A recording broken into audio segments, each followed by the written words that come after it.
Hi everyone, my name is Isabelle Zhu-Maguire. I'm a master's student at Monash University in Melbourne, Australia.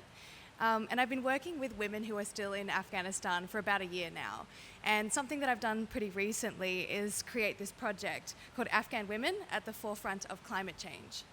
And it's this collection of stories from women who are still in Afghanistan and their experiences of gender and climate change. These women are facing a humanitarian crisis that the world has not seen for a while. But this crisis has been exacerbated by climate change, experiencing fierce floods and droughts for years. So my plan and what I did was to engage with these women and create a collection of their stories. There's currently 14 stories in this book, and I worked with the Monash Gender Peace and Security Centre alongside some students, Hannah Oates and Caitlin Graham.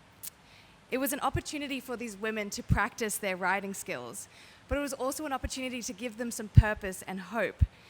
And for me, my mission here is to present these stories and present them without major editing and rather give them to you in their raw form, as I think they are powerful enough for you to be able to experience what it's like to be a woman at the forefront of climate change. So in the spirit of Talanoa, I want to read you some excerpts from this book. So this is a little bit from the story called Climate Changes Have Stolen My Life, a story by Mozgan. She says, "My history is very heartbreaking. People know me as a miserable woman who has lost all of her happiness." She talks about her husband who died when she was young and her daughter who was sick and disabled. She says that she worked hard to afford to pay for her daughter's surgery, but this year, unlike many other years, we experienced many rainy days, which destroyed most of the vegetables and fruits that she grew.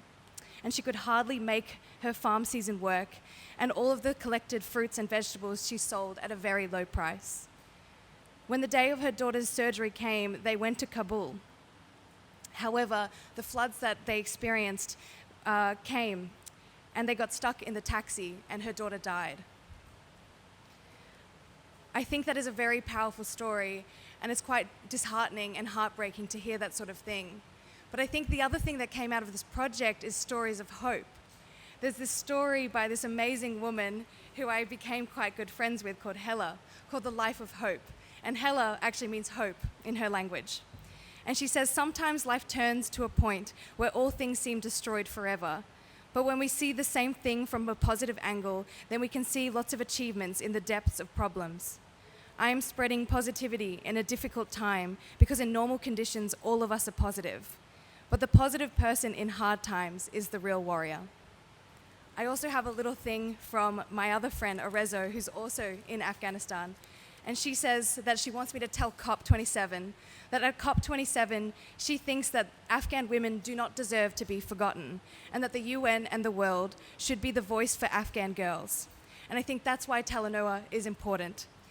We have to remember that we're privileged to be here and that there are so many people who are at the forefront of climate change who cannot. So let's engage with storytelling not only with each other, but with the people who are marginalized and who are silenced. Thank you.